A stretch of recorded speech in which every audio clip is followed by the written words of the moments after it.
왜냐하면 기술주가 굉장히 싸져 있습니다. 아마존이나 구글이나 애플이나 뭐 특정 종목을 말씀드리는 건 아니지만 어쨌든 미국의 빅테크 기업들은 이 코로나19를 지나면서 어쨌든 데이터 센터도 더 많이 가져갔고, 그 다음에 미래 성장을 위한 어쨌든 저기를 다 리빌드업 했지 않습니까? 그래서 그 다음에 치고 나갈 수 있는 어쨌든 역량이 더 커진 것 같아요. 그래서 그런 기업들을 누가 대체할까? 사실은 이번 기회가 그런 값이 싸진 앞으로 성장할 빅테크 기업들을 싸게 살 수 있는 기회가 아닌가. 다시 한번 만약에 전반전에서, 그러니까 2020년부터 2022년 강세장을 전반전이라고 보고 앞으로 전개될 어쨌든 강세장을 후반전이라고 보면 후반전이 남아있다, 빅테크들에. 이렇게 생각을 하고 있습니다. 생각에는 앞서 말씀 나눴듯이 미국의 어쨌든 지금은 4차 산업의 어떤 시계가 아직 멈추지 않은 상태 같거든요. 전기차도 아직 보급률이 더 이제부터 시작일 거고, 그다음에 AI 뭐 이런 부분들, 뭐 지금 4차 산업으로 이름 붙여진 그런 카테고리 안에 있는 산업들이 앞으로 거꾸로 가기는 어렵잖아요. 그렇다면 이 헤게모니를 쥐고 있는 기업이 미국이다라는 거죠. 그래서 저는 미국 증시가 더 올라갈 것 같아요. 반면에 중국은 소비 강국으로 이제 부상을 할 텐데, 중국을 투자하는 시점은 이번에 구조조정을 하는 걸 보고 부채 조정, 구조 조정, 지방 정부의 어떤 부실 이런 것들을 어떻게 잘 빅베스하고 넘어갈 건지 이걸 잘 보고, 이제 중국이 소비 강국으로 부상을 하면 중국 소비재를 사야죠. 그리고 중국의 놀라운 기술주들, 차이나 드래곤 이런 뭐 ETF도 있지만 이런 것들을 사야죠. 굉장히 좋은 기업들이잖아요. 하지만 상해 증시 전반을 사기에는 조금 부담스럽다라는 거고요, 아직까지는.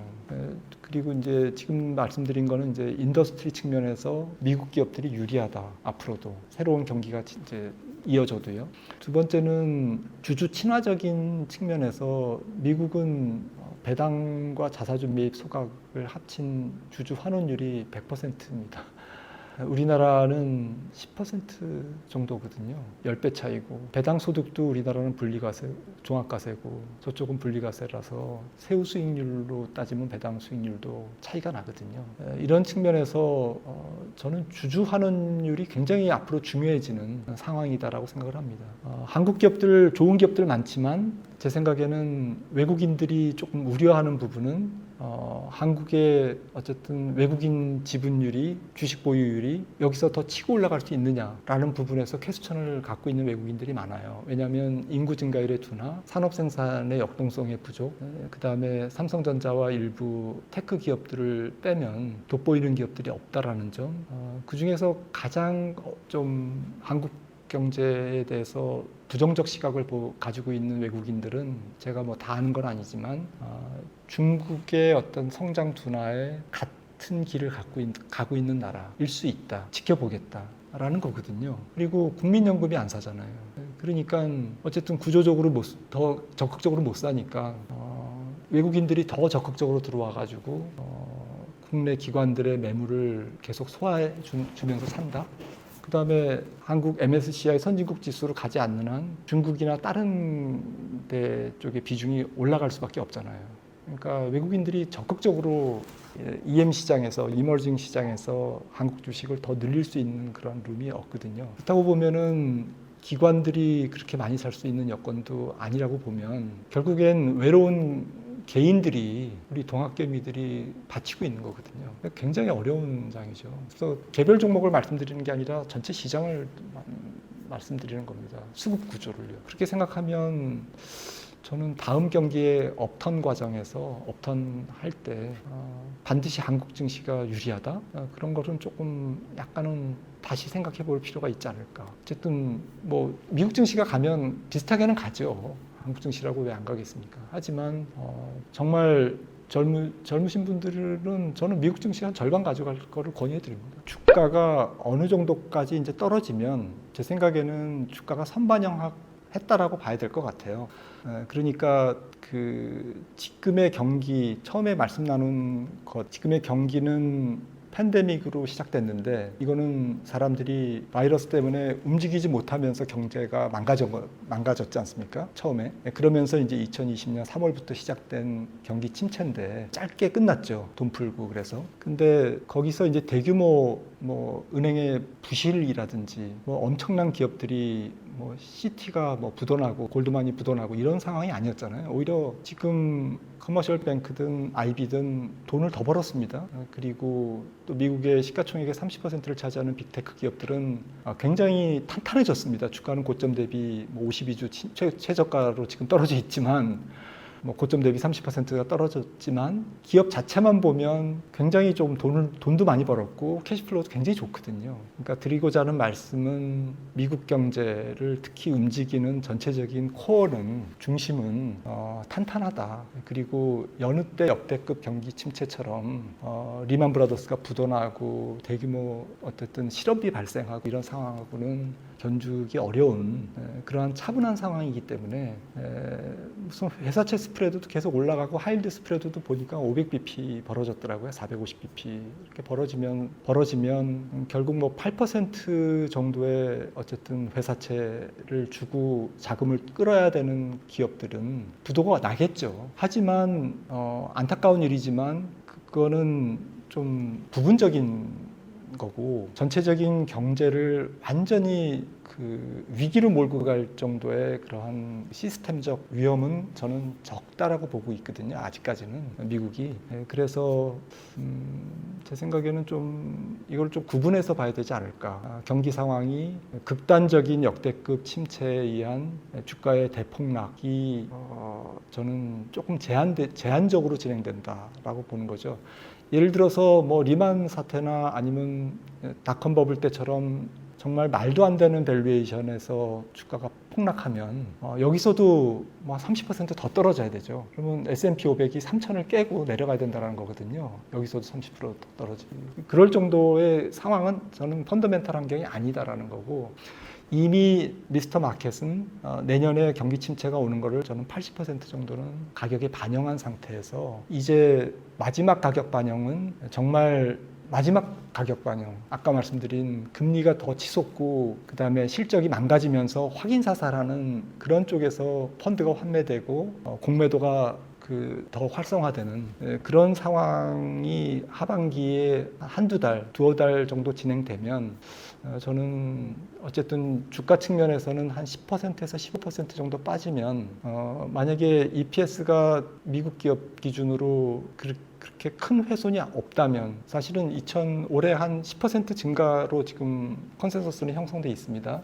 그런데 뭐 10% 증가할 리는 만무할 테니까 5% 증가라든지 아니면 뭐 거의 정체라든지 작년 대비 그 정도 전망하면 주가가 한 15% 정도 빠지면 PER이 지금 16.7배 정도 되니까 S&P 500 기준으로 그러면 한 15배 정도로 낮아지지 않겠습니까?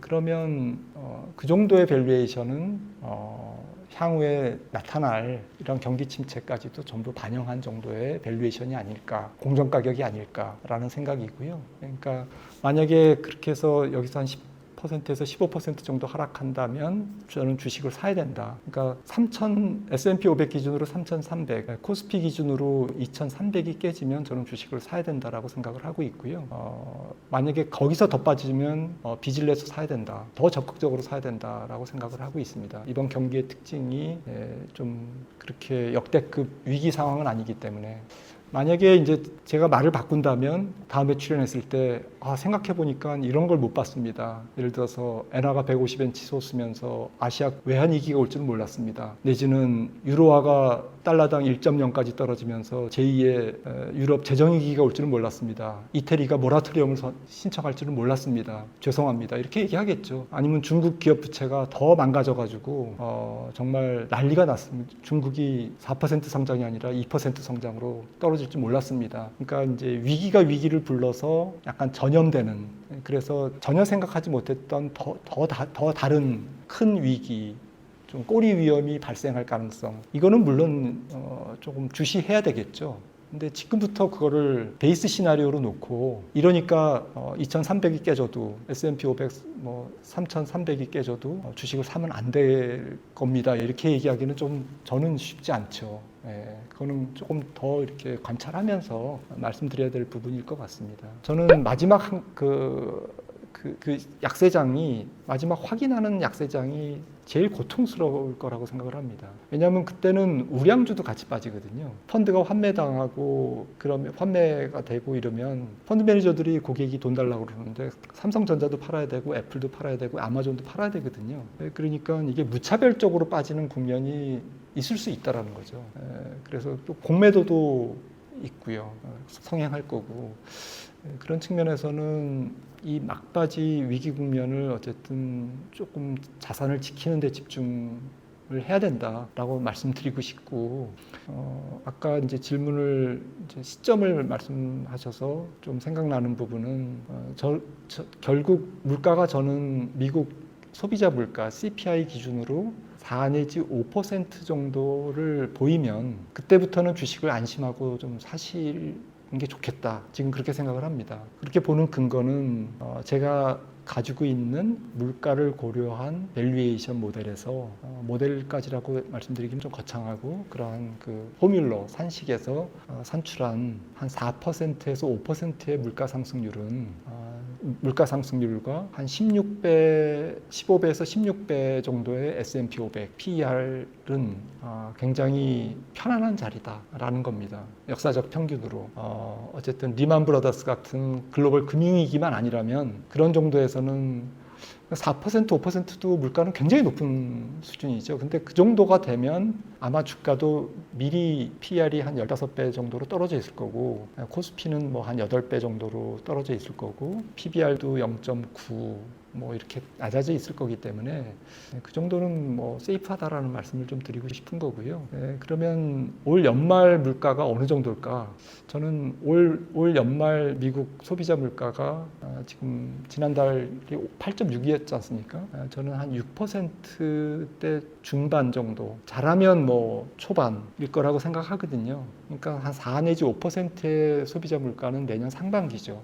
그래서 내년 상반기가 저는 좀 어쨌든 주식이 본격적으로 U자형으로 이제 바닥에서 박스권을 벗어나는 훨씬 처음에 예상했던 박스권보다는 낮은 박스권으로 앞으로 하반기를 지나고 터널을 지날 텐데 이때 이제 내년 상반기 정도는 한 물가가 한 4, 5% 정도 찍으면 확인이 되면 사자라고 조금 말씀드릴 수 있을 것 같습니다. 네, 지금 뭐 탄소 제로 정책이나 말씀하셨던 ESG 어쨌든 이런 부분들이 역설적으로 좀 고유가를 불러오고 지금 좀 어려움을 만들고 있는데요.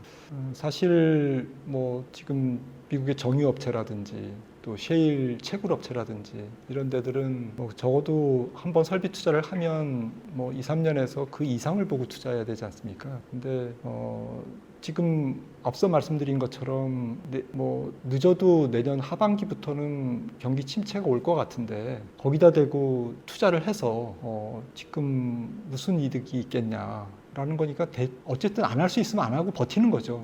그러다 보니까 지금 WTI가 브렌트하고 거의 붙었고 어쨌든 재고 때문에 거기다가 미국 정유업체들이 가동률이 풀가동임에도 불구하고 지금 공급이 수요를 못 따라가고 있거든요. 휘발유가 디젤유도 그렇고 그러니까 이런 부분들이 쉽게 해결되지 않을 거라는 거죠. 그러니까 지난주에 나온 5월 소비자 물가에서 어쨌든 뭐 연료유 가격이 전년 동월비로 100% 올랐고 휘발유 가격이 50% 가까이 올랐는데 이런 부분들이 지금 가동률, 재고 그리고 전체 유가, 또 전쟁, 또 유럽의 러시아산 원유 수입 금지 이런 것들이 쉽게 풀리지 않을 것 같다. 미국 입장에서 국내외적으로 총체적인 어쨌든 조금 꼬여 있다. 그래서 어쨌든 그런 측면에서 보면 이게 사람들이 5월 물가를 보면서 이게 쉽게 꺾이지 않을 것 같구나, 쉽게 꺾이지 않을 것 같다라고 이제 지금 반응하면서 약세장 좀 시장에 충격을 준 거고요. 맞습니다. 그런 측면에서 이 유가가 바로 떨어질지, 특히 미국의 소매 휘발유 가격이 11월 바이든 어쨌든 미국의 중간선거 때까지 몇 달 안 남았는데 의미 있게 떨어질지는 퀘스천이지만 제 생각에는 그럼에도 불구하고 결국 가격이 올라가면 수요가 조금 주춤할 거는 맞다 이거죠. 그러니까 휘발유 수요가 완전히 뭐 줄거나 이러지는 않겠죠. 뭐 자동차를 안 몰 수는 없으니까 거의 필수제지 않습니까? 그래서 줄지는 않지만 지금 5달러에서 뭐 7달러, 8달러 이렇게 가기는 어렵다. 그러면 지금 지난달만 해도 5월 달에 휘발유 가격이 거의 15% 전월비 이렇게 오른 거지 않습니까?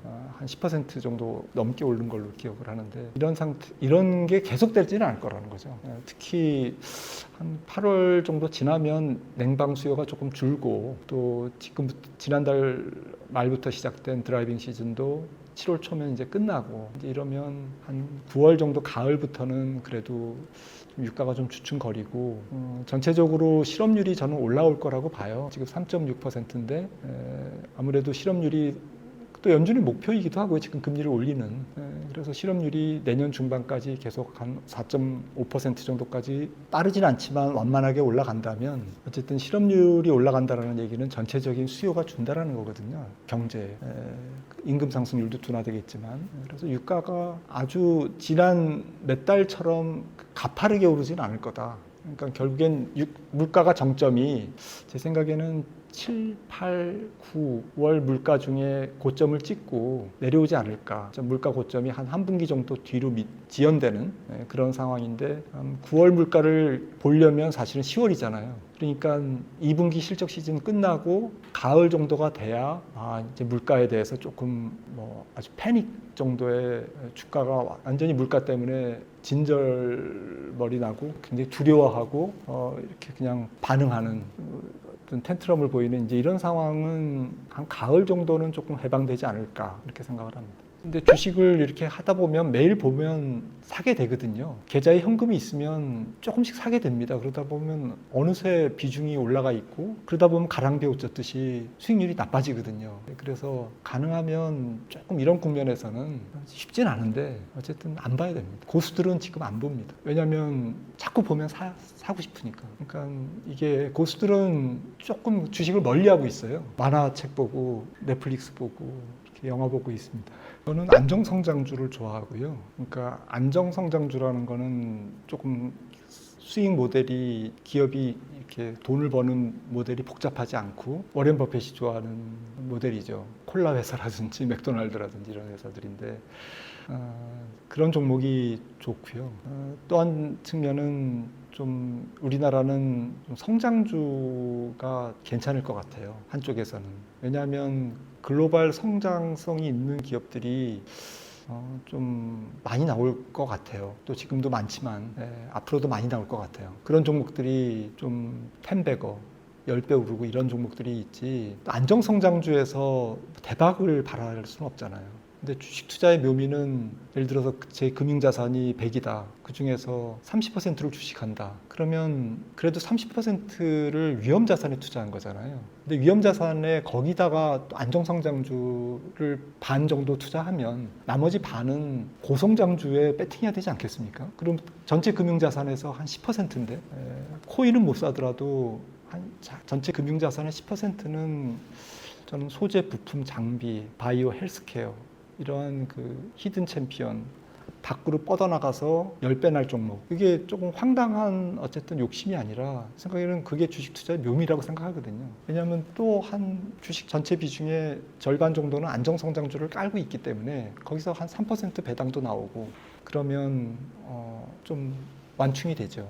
근데 말이 좋아서 안정성장주를 어떻게 고르냐, 말이 좋아서 고성장주지 그걸 어떻게 고르냐 이제 시청자분들이 짜증 내실 텐데 저도 어렵습니다. 전문가들 다 어려워요. 어쨌든 요즘에는 좋은 매체들이 많으니까 저는 가능하면 매크로나 시장보다는 섹터 쪽에서 전문가들이 얘기하는 거를 좀 그래도 많이 들으려고 하는 편이거든요. 제가 부족한 부분이기도 하고 투자자분들도 조금 저 같은 사람들은 얘기는 좀 가끔씩 듣고 종목 공부 좀 그런 측면에서 안정성장주를 고를 수 있는 팁을 주는 어쨌든 컨텐츠 그다음에 고성장주 중에서 조금 고성장주 팁을 하나 드리면 저는 소재 부품 장비가 저는 앞으로 한 3년, 5년 대한민국 증시에서 날아갈 것 같아요.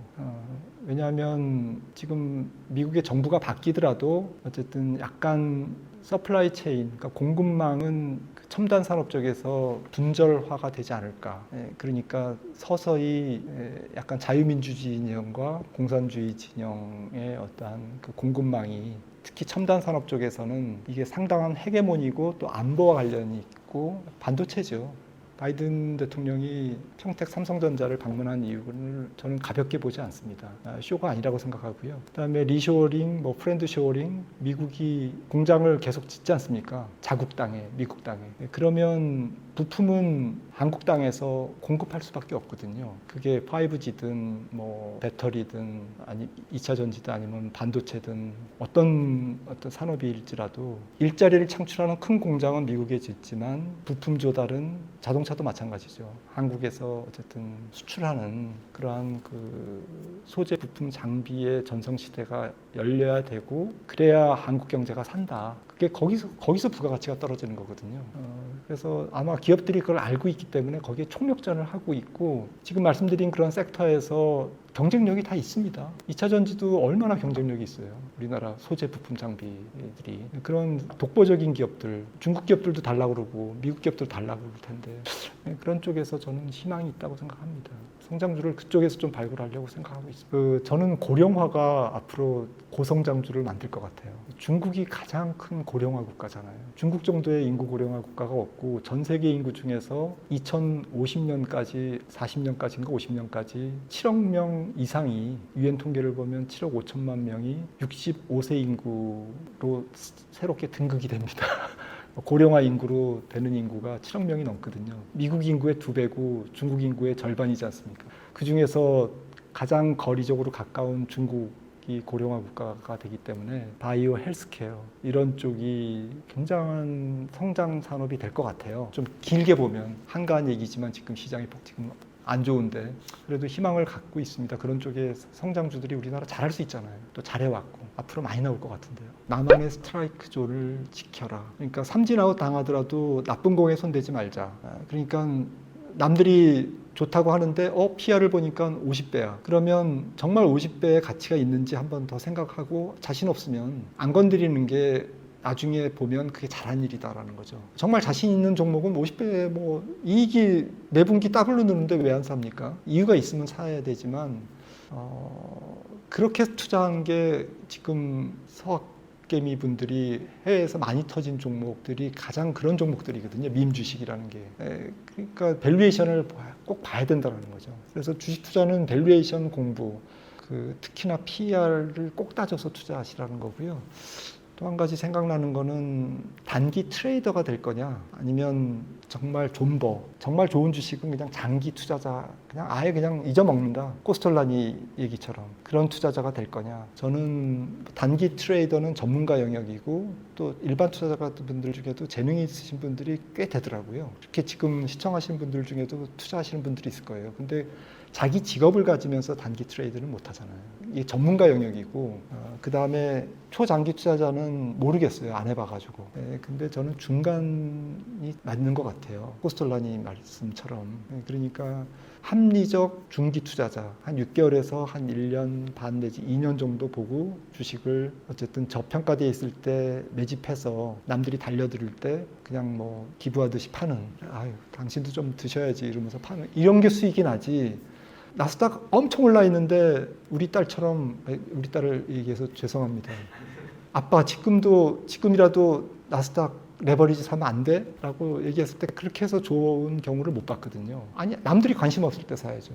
그러니까 서로 그때 사서 먹을 수도 있었을 수도 있겠지만 그런 투자는 결국에는 계속 반복하다 보면 돈을 잃는 투자인 거죠. 그래서 6개월에서 한 1년 반 정도 나만의 스트라이크 존을 가지고 종목을 꼼꼼히 따져서 좀 중기 투자하시는 분들이 수익률이 제 주변에는 제일 높습니다. 답은 아니지만 확률적으로 제일 높다는 거죠. 그게 좀 시청자분들께 드리는 조언이자 저도 그렇게 할 생각입니다. 거두절미하고 결국에는 머니 게임이다. 주식 투자는 뭐 펀더멘탈도 당연히 봐야죠. 얼마나 자기가 살려고 하는 자산이 비싼지 여부를 보기 위해서 PER도 보고 뭐 PSR도 보고 하지 않습니까?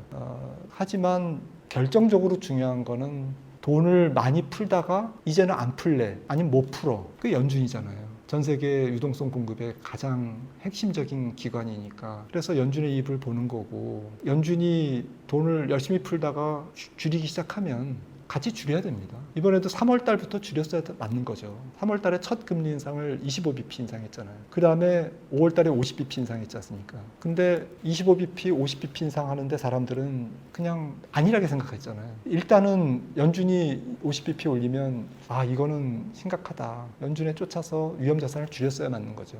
마찬가지로 만약에 75bp 올렸다가 하반기에 50bp 또 아까 말씀드린 것처럼 12월에 25bp 베이비 스텝으로 가면 주가는 반등할 거거든요. 일시적이라도. 어쨌든 이 모든 부분이 그 실물 경제가 필요로 하는 돈보다 많이 풀리냐 적게 풀리냐 거기에 대한 특히 중앙은행의 신호 이렇게 할 거야라는 부분 이 부분이 가격을 움직일 수밖에 없기 때문에 그냥 복잡하시면 연준의 입만 보십시오.